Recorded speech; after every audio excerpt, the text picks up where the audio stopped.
नमस्कार। मैं डॉक्टर देशराज वर्मा, सहआचार्य हिंदी, राजकीय महाविद्यालय राजगढ़, अलवर, राजस्थान। प्रिय विद्यार्थियों, आज हम बीए प्रथम वर्ष के प्रथम प्रश्न पत्र में मीराबाई के पदों का, उनके जीवन और काव्य परिचय के बारे में हम अध्ययन करेंगे। देखिए, कृष्ण भक्ति जो परंपरा है वो हमारे वैदिक युग से ही चली आ रही है। उसके बाद में वैदिक ऋषि आंगिरस कृष्ण का वेदों में जिक्र मिलता है। उसके बाद में श्रीमद् भागवत का जो संपूर्ण यह कहें कि कथा का जो केंद्र बिंदु है वो भगवान श्री कृष्ण है। उसके बाद में हम पौराणिक साहित्य में, ब्राह्मण ग्रंथों में हम भगवान कृष्ण की भक्ति के स्वरूप को नाना रूपों में देख सकते हैं। इनके बाद में हम जयदेव है, विद्यापति है, इनके काव्य का विषय भी राधा और कृष्ण के प्रेम को लेकर के है। मध्यकालीन जब कृष्ण भक्ति काव्य परंपरा की बात करते हैं तो कृष्ण भक्ति काव्य परंपरा के स्त्री भक्तों में या कहें कि भक्तिमती स्त्रियों में मीरा का स्थान सर्वोपरि माना जाता है। मीरा के आराध्य देव भगवान कृष्ण हैं और इन्होंने भगवान कृष्ण को अपने पति के रूप में स्वीकार किया, अपने प्रिय के रूप में स्वीकार किया। इसीलिए मीरा की भक्ति को माधुर्य भाव की या कांता भाव की भक्ति कहा जाता है। मीरा का जन्म संवत 1555 में मेड़ता परगने के कुड़की नामक गांव में हुआ था और बचपन में ही मीरा की माता का देहांत हो गया। इनका पालन पोषण राव दूधाजी ने किया। इनके पिता रतन सिंह की आप इकलौती संतान थी। दादा की भगवत भक्ति का मीरा के बाल हृदय पर गहरा प्रभाव पड़ा और मीरा बचपन से ही भगवान कृष्ण के प्रेम में मगन रहने लगी। कहा जाता है कि बचपन में वो बाल कृष्ण की एक छोटी सी मूर्ति के साथ में वो खेला करती थी।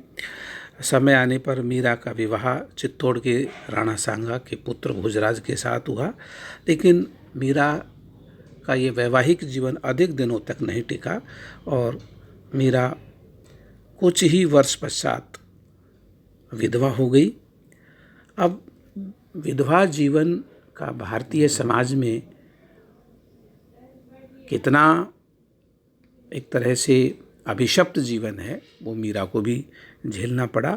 मीरा पर भी बंदिशें लगाई गई, क्योंकि सामान्य स्त्री पर तो बंदिशें अपनी तरह की होती हैं एक विधवा स्त्री के जीवन पर, लेकिन मीरा राजरानी है, उनके राज परिवार की मर्यादा है, उच्च कुल की मर्यादा है, सामंती माहौल और सामंती परंपराओं की मर्यादा है।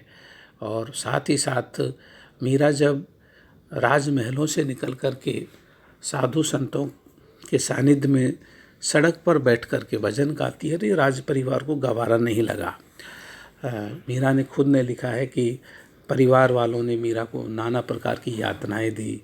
मीरा को मारने के लिए उनके देवर ने उनको, कहते हैं कि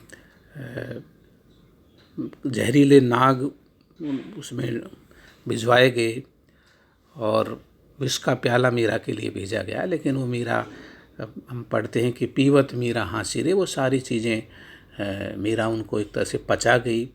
भक्ति के प्रताप से हम कह सकते हैं।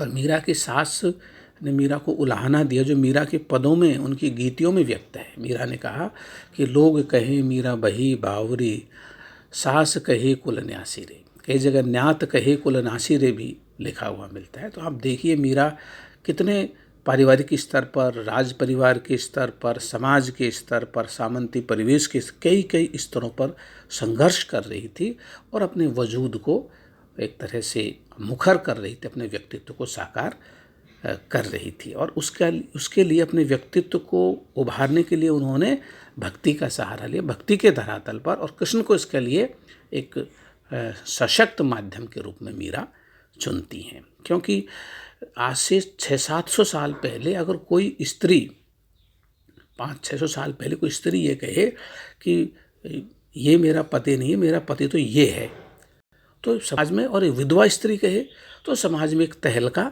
मच जाएगा, लोगों में बड़ी हड़कंप मच गया कि ये क्या कह रही है स्त्री मीरा, और राजरानी मीरा परिवार के मर्यादा के खिलाफ। तो मीरा एक बड़ा चुनाव करती हैं, एक बड़ी घोषणा करती है सार्वजनिक तौर पर कि जाके सिर पर मोर मुकुट मेरो पति सोई। मीरा कहती है कि मेरा कोई अन्य सांसारिक पति नहीं है, जिसके सिर पर मोर पंखों का मुकुट अर्थात कृष्ण ही मेरे पति हैं, अन्य कोई सांसारिक पति नहीं। ये बहुत बड़ी घोषणा थी उस जमाने में। तो यहीं से मीरा को विद्रोही माना जाता है। मीरा परंपरा की, समाज की, परिवार की, राज परिवार की, सामंती मूल्यों की, सबके विरुद्ध एक बगावत करती हैं, क्रांति करती हैं। इसीलिए मीरा अपने भक्ति परंपरा में विशिष्ट हैं। उन्होंने भगवान कृष्ण को अपना पति रूप में चुना, क्योंकि कहीं भी आप देखिए भक्ति में अपने आराध्य देव को या तो अपना मालिक माना जाता है, अपना स्वामी माना जाता है, लेकिन मीरा उसे अपने एक दाम्पत्य संबंधों के भीतर रख कर के भक्ति को और कृष्ण को अपना प्रिय पति मानती हैं। ये अपने आप में एक बहुत क्रांतिकारी कदम था जो मीरा अपनाती हैं। मीरा के जब हम पदों का अध्ययन करते हैं तो हम कहीं न कहीं भक्ति का एक गहरा झीना आवरण हमारे मानस पर रहता है, लेकिन उन झीने आवरण को भेद कर भी हमें एक बिल्कुल विशुद्ध मानवीय धरातल पर मीरा या कहें कि स्त्री के संघर्ष, उसके विमर्श, उसके स्ट्रगल और उसकी व्यक्तित्व और उसकी उड़ान को हमें देखना होगा कि किस तरह से मीरा एक, यूँ कहें कि बंद पिंजरे में, सामाजिक मर्यादाओं के बंद पिंजरे में किस तरह से पंख फड़फड़ा करके मुक्ति की उड़ान भरना चाहती हैं।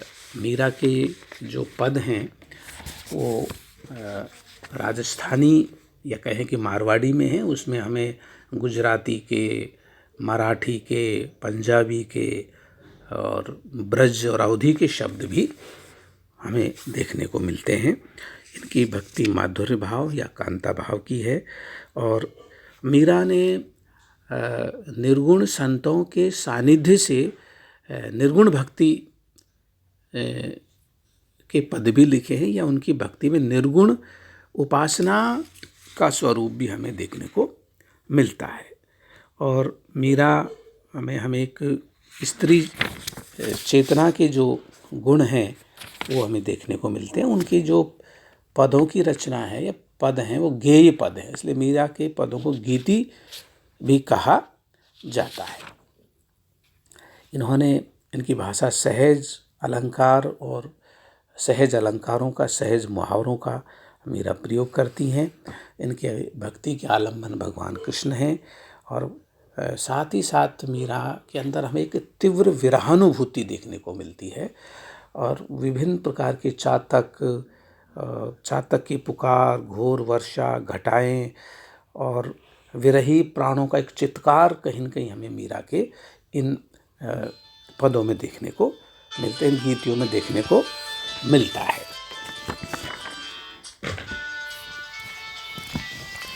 इसके अतिरिक्त